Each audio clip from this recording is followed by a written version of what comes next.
অল্প সময়ে কিভাবে পিঠা বানানো যায় আপনারা দেখেন। প্রথমে আটা, মিঠা, খাওয়ার সোডা, লবণ দিয়ে দিবেন।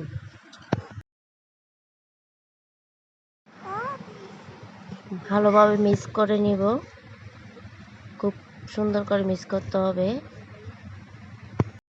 তারপর অল্প অল্প করে পানি দিয়ে মিক্স করে নেব, মিক্স করে একটা ডো বানিয়ে নেব ভালো করে।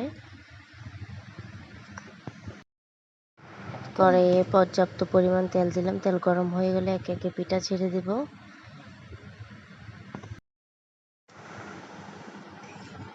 পিঠাগুলো হয়ে একে একে উল্টিয়ে পাল্টিয়ে রেডি করে নেব। দেখেন পিঠা হয়ে গেছে, এবার সাজিয়ে সার্ভ করব। হয়ে গেল অল্প সময়ের মধ্যে পিঠা। সবাইকে নমস্কার।